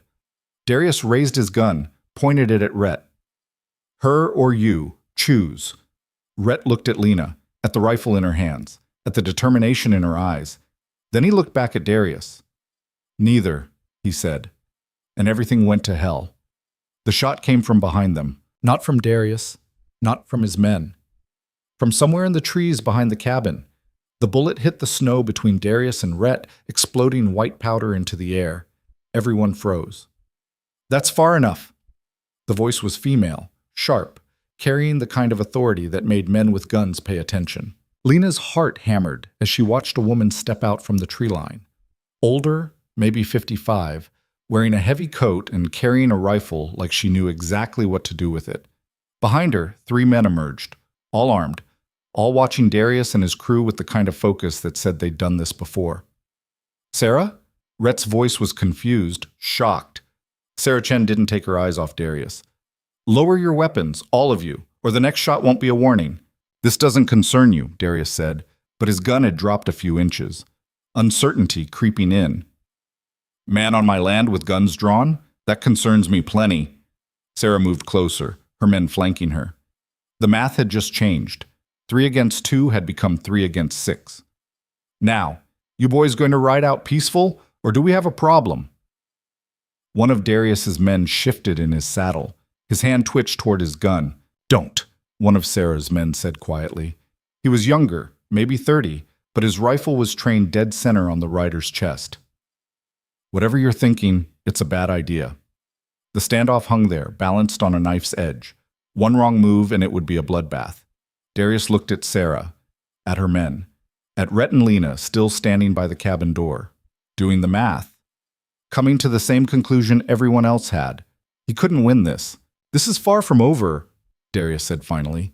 He holstered his gun, slow and deliberate. Rhett owes a debt. That doesn't go away just because he found some friends. Maybe, Sarah said, but today's not the day you collect. Now ride out, before I decide you're trespassing and act accordingly. For a long moment, Lena thought Darius would refuse. Thought he'd draw anyway and damn the consequences. His hand hovered near his gun, jaw tight, eyes hard. Then he turned to his men. Mount up. They obeyed, reluctant but smart enough to know when they were beaten. Darius swung back into his saddle, looked down at Rhett one last time. You can't hide behind these people forever. Eventually, they'll leave. And when they do, I'll be waiting. I'll be here, Rhett said quietly.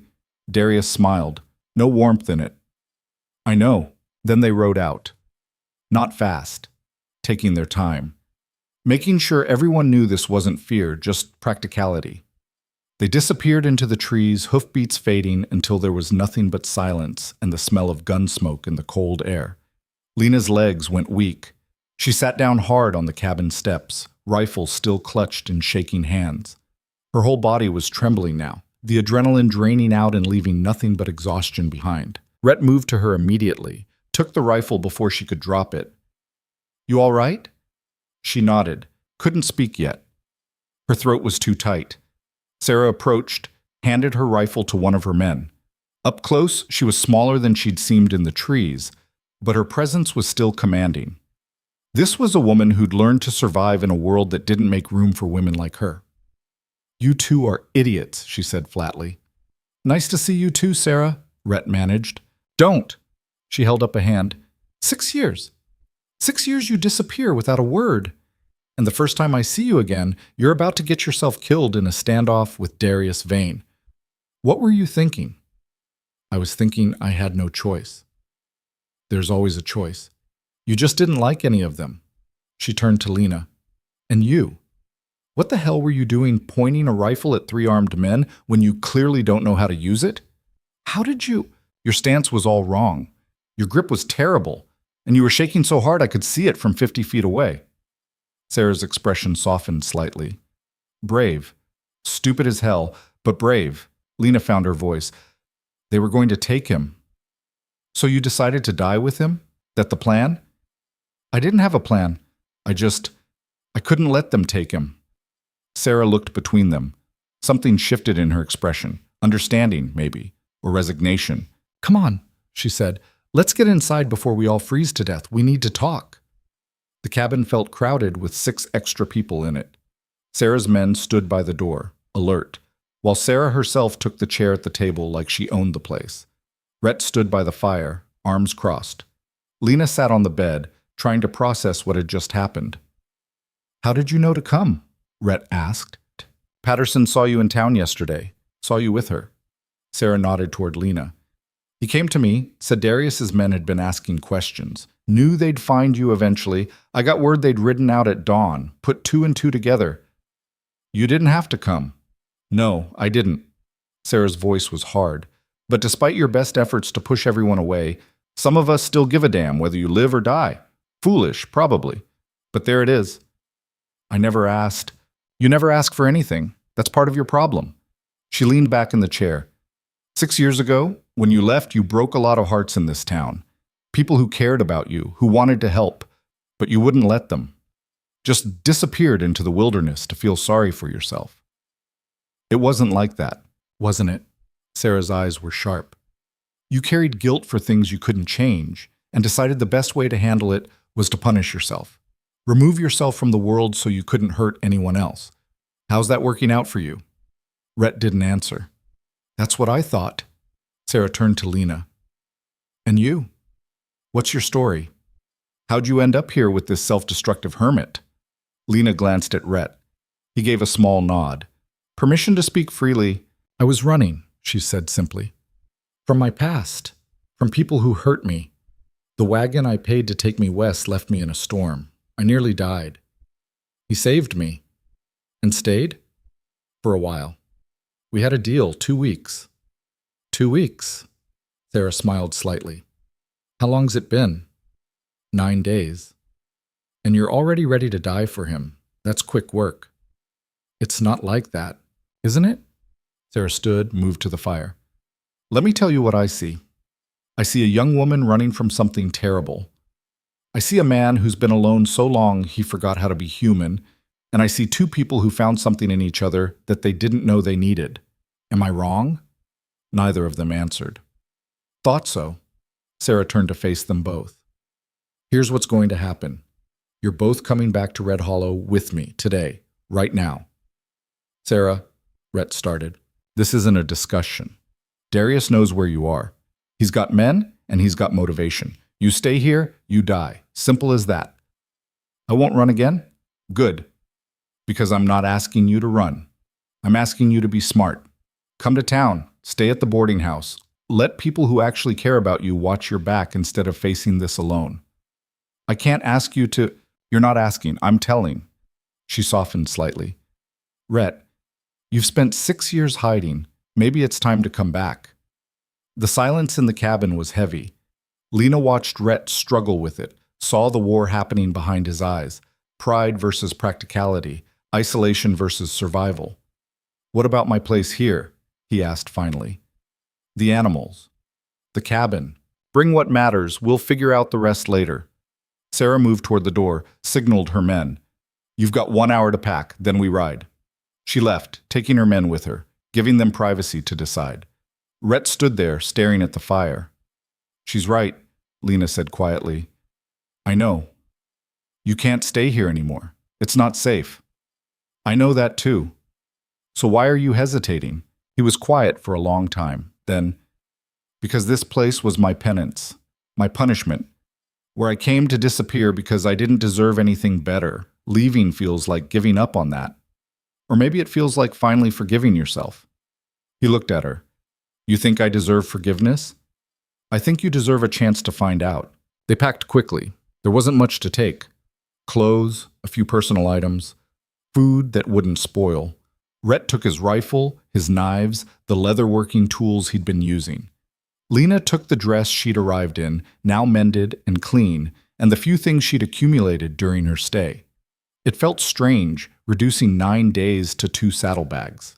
Like it should have been more, should have mattered more. But maybe that was the point. Maybe what mattered wasn't the things but the time, the moments, the small kindnesses that had built something neither of them had expected. They loaded the horse, secured the cabin as best they could. The cow and chickens they'd bring. The rest would have to wait. Sarah was waiting outside with her men when they emerged. Ready? As we'll ever be, Rhett said. The ride to Red Hollow took 3 hours, longer than before because they were moving careful, watching for riders. Darius might have left, but that didn't mean he was gone. Lena rode with Rhett again, arms around his waist. This time it felt different, less like necessity, more like choice. She could feel the tension in his body, the way he kept scanning the tree line, waiting for trouble. It didn't come. They reached Red Hollow in the early afternoon. The town looked the same as before, small, quiet, functional, But this time people were watching. Word had spread, apparently. About Darius. About the standoff. About Rhett coming back. Doors opened as they passed. Faces appeared. Some curious, some hostile, some carefully neutral. Rhett kept his eyes forward. Didn't acknowledge any of them. Sarah led them to the boarding house. 2 stories, white paint, a porch that wrapped around the front. Welcoming in a way Rhett's cabin never had been. "I've got 2 rooms ready," Sarah said as they dismounted. "One for you, Rhett. One for Miss Hart." "I can pay," Lena started. "We'll figure that out later. Right now, just get settled." Sarah gestured to one of her men. "Marcus, help them with the bags. I'll get food started." Marcus was the younger man who'd held his rifle on Darius's rider. Up close, he had kind eyes and an easy smile. "Don't mind the stairs," he said as he helped unload. "Town's not used to excitement. Give them a day or 2 to get bored and they'll move on." "They don't seem happy to see me," Rhett observed. "Some aren't. Some never forgave you for leaving. Others just don't know what to make of you coming back." Marcus shrugged. "But Sarah vouches for you. That counts for a lot around here." They went inside. The boarding house was warm, clean, smelled like bread and coffee. Everything the cabin wasn't. Lena's room was on the 2nd floor, small but comfortable. A real bed. A washstand. A window overlooking the street, luxury compared to what she'd been living in. Rhett's room was next door. She heard him moving around, unpacking. The walls were thin enough that she could hear him breathing. Strange how that was comforting. She unpacked her few things, washed her face in the basin, looked at herself in the small mirror on the wall. She looked different than she remembered. Thinner, harder, but also more alive somehow. Like something in her had woken up over the past 9 days. Or maybe she'd just stopped running long enough to remember who she was. A knock on the door. She opened it to find Rhett standing there, looking uncomfortable. "Sarah's got food ready, if you're hungry." "I am." They went downstairs together. The dining room was small, just 3 tables. Sarah was setting out plates. Roasted chicken, potatoes, bread that was actually soft. Real food. Abundance after weeks of scarcity. They ate in silence for a while. The food was good. Better than good. Lena hadn't realized how hungry she was until she started eating. "We need to talk about Darius," Sarah said finally. Rhett set down his fork. "I know. He's not going to let this go. You understand that?" "I do. So what's your plan?" "I don't have one." "Then we need to make one." Sarah leaned forward. "Because that man will come back. Maybe not tomorrow, maybe not next week, but he'll come. And when he does, you need to be ready." "What do you suggest?" "Talk to Sheriff Garrett. Tell him what happened. Get it on record." "Garrett won't care. This is old business. Between me and men I used to ride with. Maybe. But if Darius tries anything in town, Garrett will care about that. And having your side documented first doesn't hurt." Rhett considered this. "All right. I'll talk to him." "Good. And you," Sarah turned to Lena, "need to figure out what you're doing. Are you staying, moving on, waiting to see what happens?" "I don't know yet." "Fair enough. But while you're deciding, you should know. I've got work if you want it. Cleaning, cooking, helping with the boarding house. It's not glamorous, but it's honest and it pays." Lena blinked. "You're offering me a job?" "I'm offering you a choice. Take it or don't. But the offer stands." "Why?" "Because you stood between 3 armed men and certain death to protect someone you barely know. That's either crazy or loyal, and I've got use for both." Sarah stood, started collecting plates. "Think about it. Let me know." She left them alone in the dining room. "She's something," Lena said. "Always has been." Rhett was staring at his empty plate. "After my brother died, she was one of the few people who didn't treat me like a monster, just gave me space to grieve, to figure things out. And you repaid her by disappearing." "Yeah. She forgave you anyway." "Apparently." Lena reached across the table, touched his hand. He looked up, surprised. "You're allowed to let people care about you," she said quietly. "You know that, right?" "Doesn't feel that way." "I know, but it's true anyway." They sat there, hands touching across the table, while the boarding house settled into evening quiet around them. The next morning, Rhett went to see Sheriff Garrett. Lena stayed at the boarding house, helping Sarah with breakfast service. The work was familiar, comforting, scrambling eggs, toasting bread, pouring coffee for the handful of boarders who lived there. Normal work, honest work. The kind of work that made her feel human again. "You're good at this," Sarah observed as Lena efficiently cleared and reset tables. "I've done it before, back home, before everything fell apart. You want to talk about that?" "Not particularly." "Fair enough." Sarah handed her a stack of clean plates. "But if you ever do, I'm a good listener, and I don't judge." "Everyone judges." "Most people do. I'm not most people." Lena believed her. There was something about Sarah, a kind of hard-won wisdom that came from surviving things that should have broken her. She recognized it because she was starting to develop it herself. Rhett came back an hour later. He looked tired. "How'd it go?" Sarah asked. "About like I expected. Garrett took my statement, said he'd keep an eye out for Darius, but unless he actually breaks the law in town limits, there's not much he can do. So we're on our own. We're always on our own." Rhett looked at Lena. "Can we talk?" They went outside, stood on the porch overlooking the street. The day was clear, cold, quiet. "I've been thinking," Rhett said. "Dangerous activity." He almost smiled. "Yeah, but necessary." He turned to face her. "You should take Sarah's offer, the job, the room, build something here." "What about you?" "I don't know yet, but I know you need stability, a chance to start over properly. This place can give you that." "And what will you do?" "Whatever I have to." He looked away. "Darius isn't going to stop, not until this debt is settled. One way or another. So you're just going to wait for him to come back and kill you?" "If that's what it takes to keep everyone else safe, then yes." She grabbed his arm, forced him to look at her. "That's the stupidest thing I've ever heard. It's practical. It's cowardly." The word came out harsh. She didn't regret it. You want to die so you don't have to face the messy business of actually living, of building relationships, of letting people in. That's not noble. That's just fear. You don't understand. I understand that you've convinced yourself you don't deserve happiness, that you deserve to suffer. And you know what? Maybe you're right. Maybe you do deserve to suffer. She stepped closer. But I don't. And neither does Sarah or Marcus or anyone else who's decided you're worth caring about. You die, we lose someone we care about, we suffer. So if you're going to throw your life away, at least have the decency to acknowledge it's not just about you anymore. He stared at her, shocked, angry. Something else she couldn't quite read. "You think I want this?" His voice was low, controlled. "You think I want to die?"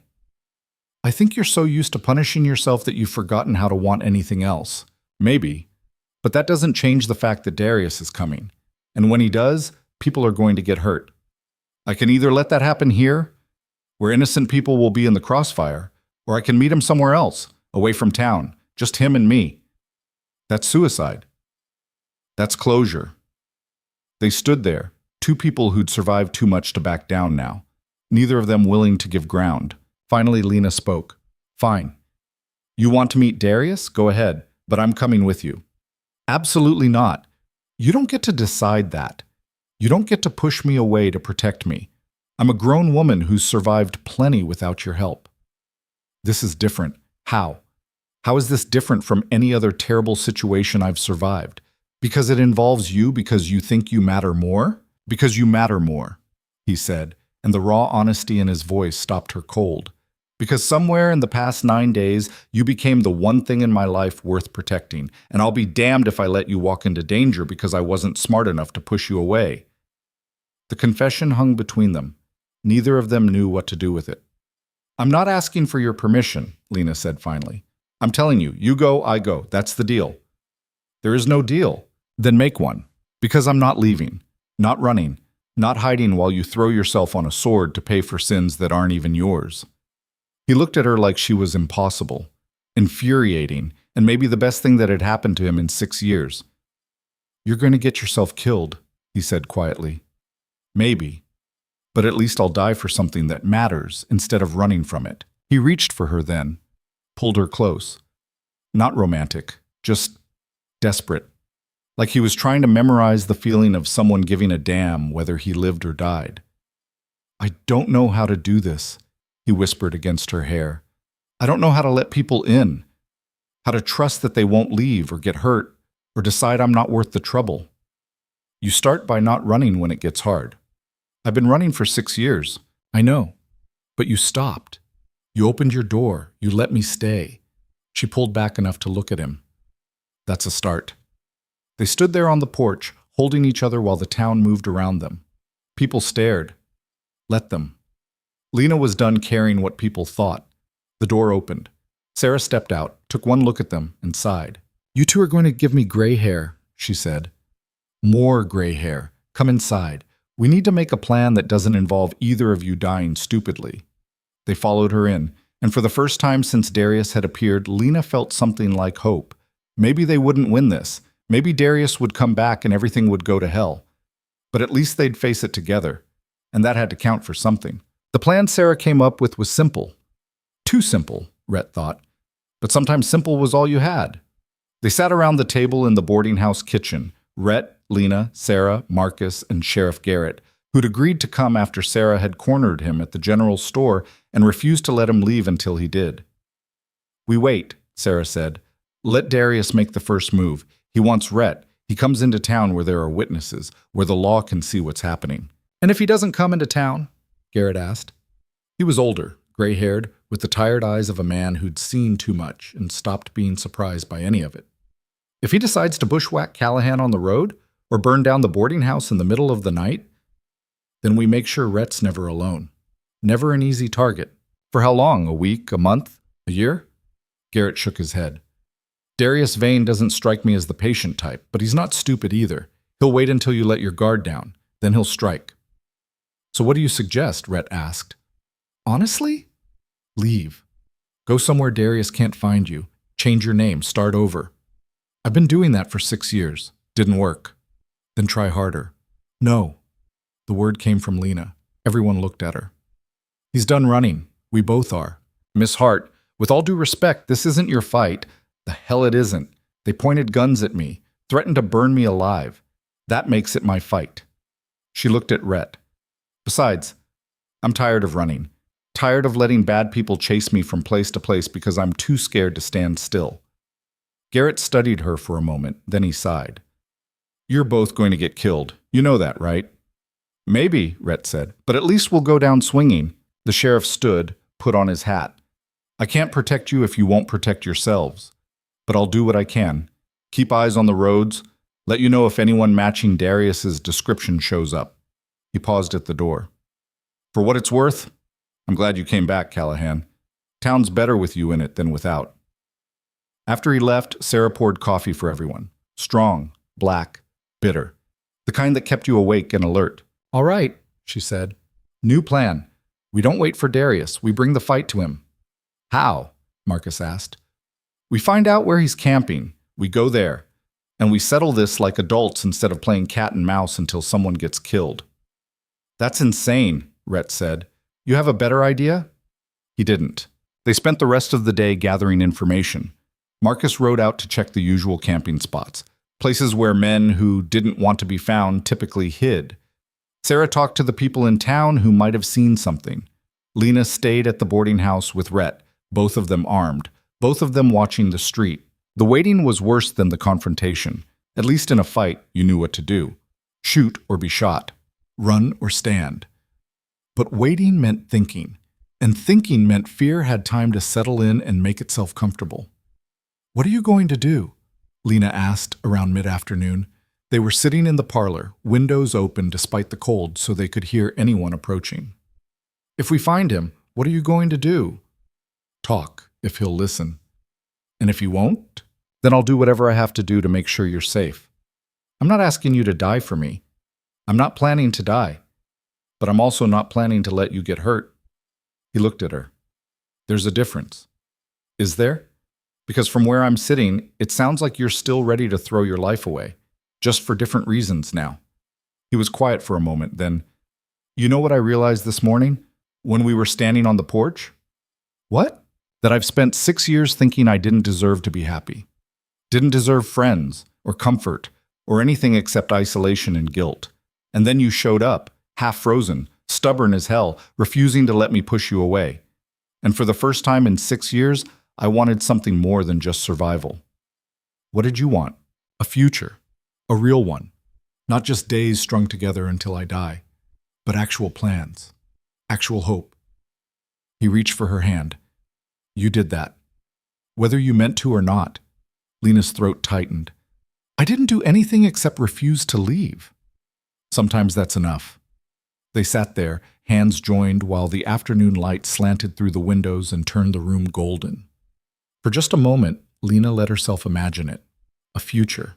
Not running, not hiding, just living. Then Marcus came back.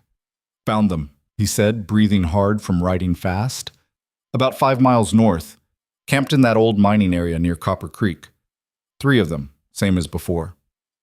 You're sure? Sarah asked. Positive. Saw Darius himself. They've got sentries posted. They're not moving anytime soon. Sarah looked at Rhett. Your call. Everyone waited. Lena could see him working through it. The variables, the risks, the odds of walking away alive versus the certainty of living in fear if they didn't act. We go tonight, he said finally. Under cover of dark. We approach careful. And we try to talk first. And if talking doesn't work, then we make sure we're the ones who walk away. They left 2 hours after sunset. 4 of them, Rhett, Lena, Sarah, and Marcus. Sarah had insisted on coming despite Rhett's protests.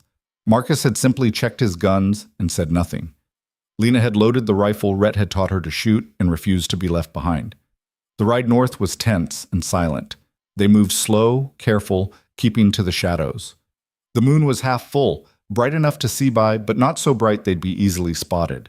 The mining area was a graveyard of abandoned hope. Old shafts, collapsed structures, equipment left to rust when the veins ran dry. Good place to hide. Lots of cover. Lots of ways to disappear if things went wrong. They left the horses a half-mile out and approached on foot. Marcus led, Sarah behind him, then Rhett and Lena bringing up the rear. No one spoke. Hand signals only. The camp came into view. Small fire, 3 bedrolls, horses tied to a fallen beam. 2 men were visible, the younger riders from before. No sign of Darius. Rhett signaled a stop. They crouched behind a rusted ore cart, watching. Where's the 3rd? Sarah whispered. Don't know, Marcus breathed back. Could be on watch. Could be in one of the buildings. Could be behind us, Lena added, and they all tensed. Rhett checked over his shoulder. Nothing. Just shadows and old metal and the wind moving through broken timbers. We need to get closer, he said quietly. See if we can spot Darius before we announce ourselves. They moved again, slower this time. Every step measured, every sound magnified in the dark. Lena's heart was hammering so hard she was sure someone would hear it. The rifle in her hands felt both too heavy and not heavy enough. She tried to remember everything Rhett had taught her. Breathe, aim, squeeze, don't pull. Simple in theory, terrifying in practice. They were 20 feet from the camp when a voice stopped them cold. That's close enough. Darius stepped out from behind a collapsed wall, gun drawn and pointed directly at Rhett's chest. He wasn't smiling, wasn't angry, just calm. Like he'd been expecting this. Wondered when you'd show up, he said. Took you longer than I thought. Rhett raised his hand slowly. We came to talk. Armed to the teeth and sneaking around in the dark. That how you talk where you're from? You didn't leave us much choice. I gave you a choice. Come with me peaceful. You chose different. Darius glanced at the others. And you brought friends. How touching. The 2 men from the camp had moved up, flanking them. Guns out, ready. They were surrounded. Sarah kept her rifle pointed at Darius. We don't want trouble. Should have thought of that before you interfered yesterday. You were threatening an unarmed woman on my land. I interfered because you needed interfering with. Your land? Darius laughed. Last I checked, nobody owns the wilderness, just people passing through, taking what they can. Is that what you're doing? Taking what you can? I'm collecting a debt. There's a difference. There's no debt, Rhett said. I didn't betray anyone, didn't talk to the law, just left. That's not a crime. Maybe not in a court. But in our world, walking away is the worst crime there is. Shows you were never really one of us. Shows you were just using us until something better came along. That's not how it was. Then how was it? Darius stepped closer. His gun never wavered.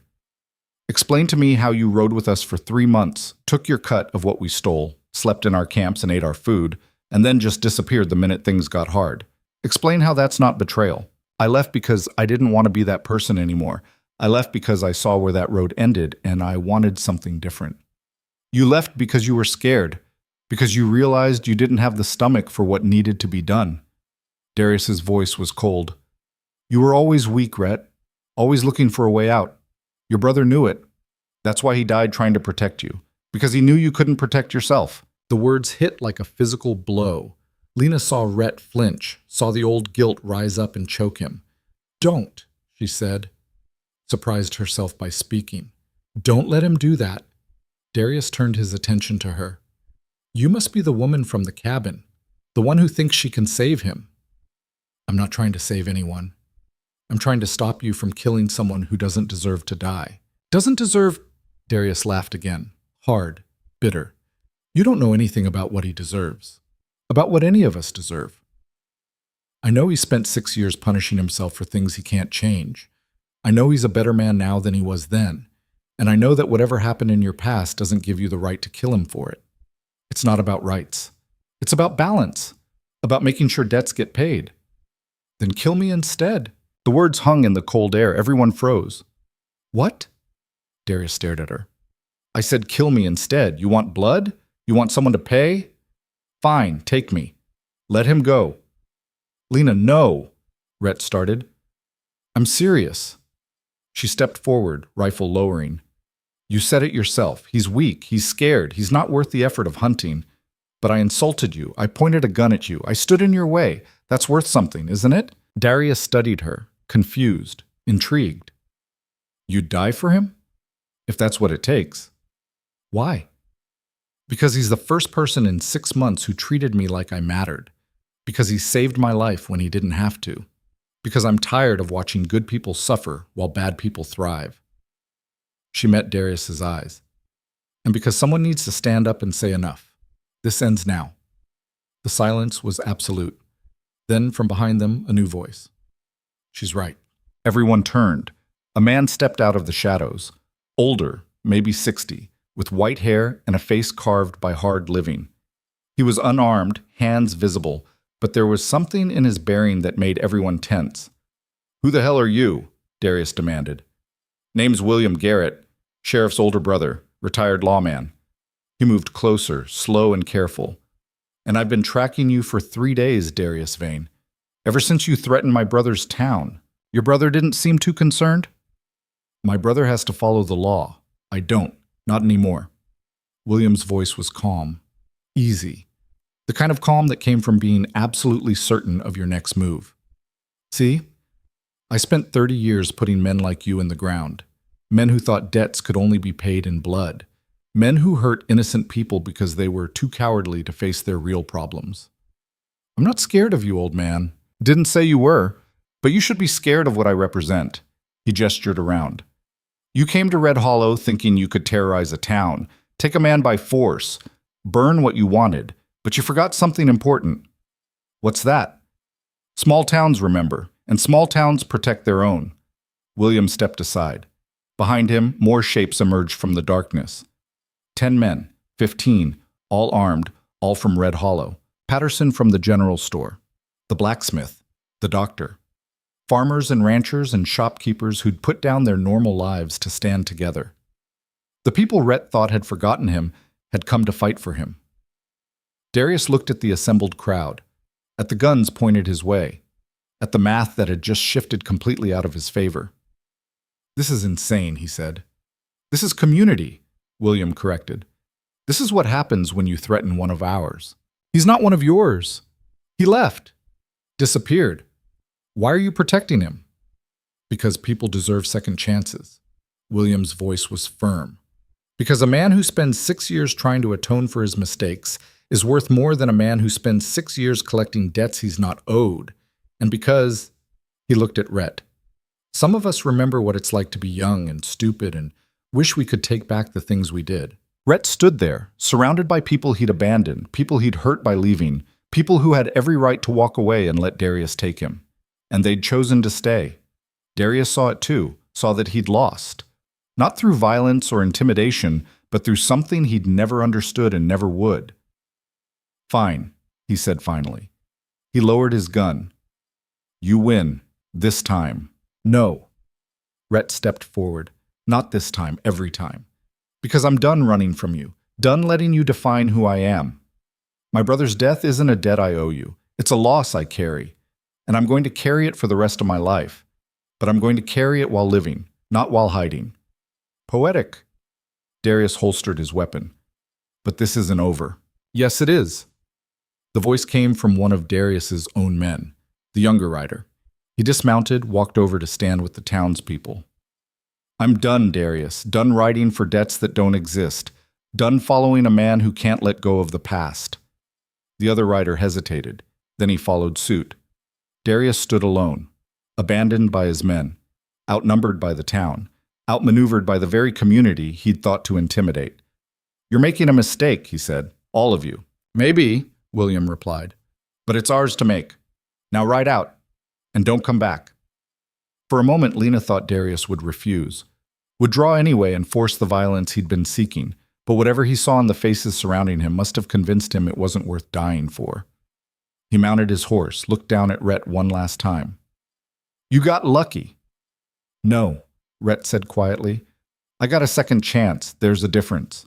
Darius rode away into the dark, alone, defeated, and somehow smaller than he'd seemed before.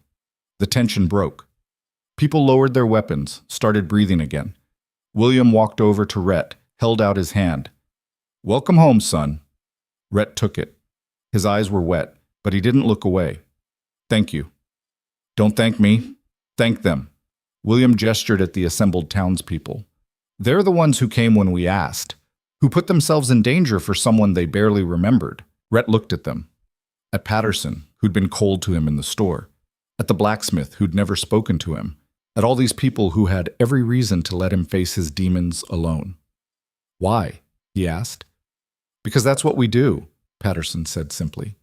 Town's only as strong as the people in it, and sometimes that means fighting for people who forgot they belonged. One by one, people came up to shake Rhett's hand, to welcome him back, to make it clear that whatever he'd done, whatever he'd run from, it didn't matter as much as what he chose to do now. Lena watched from the side, her heart full of something she couldn't quite name. Not love, not yet, but something close, something like hope. Sarah appeared beside her. You did good tonight, standing up to Darius like that. I didn't know what else to do. You did the right thing. Sometimes that's all any of us can do. Sarah smiled. Job's still available, by the way, if you want it. I want it. Good. You start tomorrow. They rode back to Red Hollow as the sun was rising. Tired, shaken, but alive. The town looked different in the dawn light, not perfect, not safe, but real, solid. A place where people fought for each other instead of running from their problems. A place worth staying for. At the boarding house, people dispersed to their homes and their lives. Rhett and Lena stood on the porch, watching the street come alive with morning activity. So, he said finally, what happens now? Now we live, Lena replied. We work. We build something that isn't about running or hiding or surviving. We build something real. Just like that? Just like that. He turned to face her. I'm not going to be easy to be around. I've got 6 years of bad habits and isolation to unlearn. I'm going to mess up, push people away, forget how to be human sometimes. I know. And you're okay with that? I didn't say I was okay with it. I said I know about it. There's a difference. She smiled. Besides, I've got my own bad habits, my own scars, my own ways of pushing people away when I get scared, so we'll mess up together. That's a terrible plan. You got a better one? He didn't. He reached for her hand. She took it. And they stood there on the porch of Sarah's boarding house while Red Hollow woke up around them. Two people who'd been running their whole lives finally standing still. 3 months later, Lena was helping Sarah prepare dinner when Rhett came in looking uncomfortable. What's wrong? She asked. Nothing's wrong. I need to talk to you about something. They went outside. The spring air was warm, smelling like new grass and possibility. The town had changed over the past months. Or maybe they'd changed and the town had just stayed the same. Hard to tell. I went to see Patterson today, Rhett said. Asked about that land behind the boarding house. The plot that's been empty for years. Okay, why? Because I want to buy it. Build something there. Build what? A house. He looked at her. A real one. Not a cabin. Not a temporary place. Something permanent. Something that says I'm staying. Her heart did something complicated in her chest. That's a big step. I know, but I'm ready for it. Ready to stop living out of borrowed rooms and start building an actual life. Good. I'm glad. I want you to help me plan it.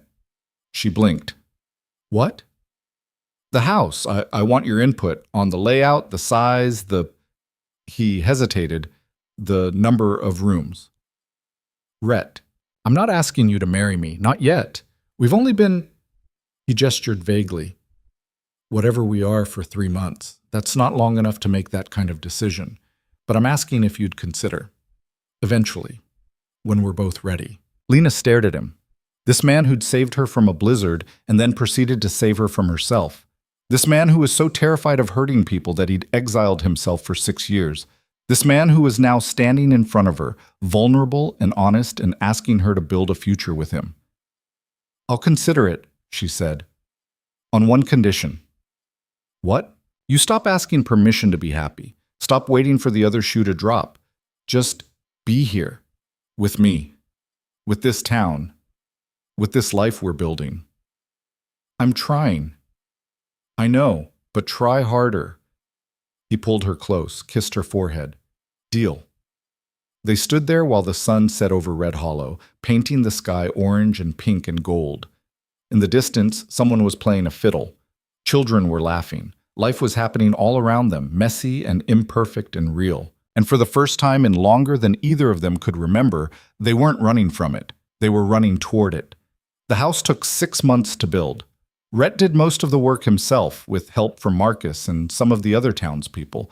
It wasn't fancy, wasn't large, but it was solid, real. The kind of house that would stand through storms and seasons and whatever else life threw at it. 2 bedrooms. A kitchen with a real stove. A parlor with windows that faced the mountains. A porch where 2 people could sit and watch the world without feeling like they had to hide from it. When it was done, Rhett stood in the empty parlor and tried to believe it was real. You did good, Sarah said from the doorway. She'd brought over a pie as a housewarming gift. Apple. Still warm. It's just a house. It's a home. There's a difference. She set the pie on the counter. You planning to live here alone? I don't know yet. Yes, you do. You're just scared to ask. She wasn't wrong. That night, Rhett walked to the boarding house, found Lena in her room, mending one of Sarah's tablecloths by lamplight. The house is done, he said. I know. I saw it this morning. It's beautiful. It's empty. That's fixable. Is it? He sat on the edge of her bed, suddenly nervous. Because I built it for 2 people, and right now there's only one. And I'm asking if you'd consider being the second. Lena set down her mending, looked at him, this man who'd become the most important person in her life without either of them planning it. Are you asking me to move in with you, or are you asking me to marry you? Whichever one you'll say yes to. She laughed. Actually laughed. That's the worst proposal I've ever heard. Probably, but it's honest. It is. She moved to sit beside him. And yes. Yes to moving in or yes to marriage? Both. Eventually. Let's start with moving in and see how long it takes before we want to kill each other. Fair. They sat there in her small room at the boarding house, making plans for a future neither of them had expected to have. Deciding on furniture, arguing about paint colors, building something out of nothing but stubbornness and hope. The wedding happened 8 months later. Small, simple, just the people who mattered. Sarah cried. Marcus gave a toast that was equal parts embarrassing and sincere. Sheriff Garrett showed up with his brother William, both of them armed but smiling. Lena wore a dress Sarah had helped her make. Simple blue cotton, nothing fancy. But when Rhett saw her walking toward him, the look on his face made her feel like the most beautiful woman in the world. They exchanged vows in the small church, Not because either of them was particularly religious, but because it felt right, official, a promise witnessed and binding.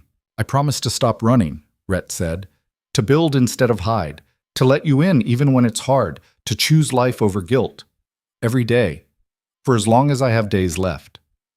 I promise to be honest, Lena replied, to stand my ground, to remind you that you deserve happiness even when you forget, to build this life with you, the messy, imperfect, beautiful life we both fought so hard to find. They kissed, people cheered, and just like that, two people who'd been running their whole lives became two people standing still. Together. The years that followed weren't easy. Nothing worthwhile ever is. Rhett had nightmares sometimes.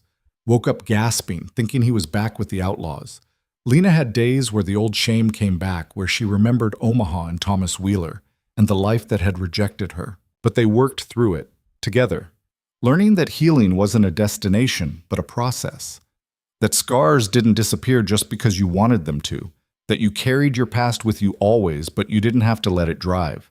They had fights, big ones, about money and decisions, and all the small stupid things married people fight about.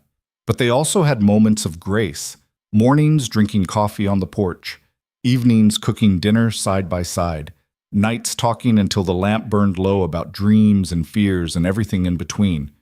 They built a life that wasn't perfect, but it was theirs.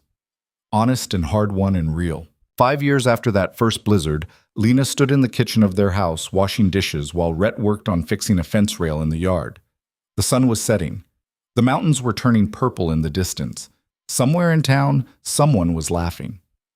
She looked at her hands, rough from work, scarred from living, but capable. Strong. Hers. She thought about this girl who'd stumbled through a storm, half dead and desperate, who'd knocked on a stranger's door with no plan except survival, who'd been so broken by her past that she couldn't imagine a future. That girl was gone. Not erased, but transformed, made into something harder, wiser, more herself than she'd ever been. Rhett came inside, stamping snow off his boots. He'd gotten older, gray in his hair now, lines around his eyes.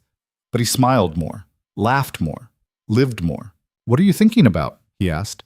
"Just how far we've come." "It's been a journey." "Yeah, it has." She turned to face him. "You ever regret it? Opening that door? Letting me stay?"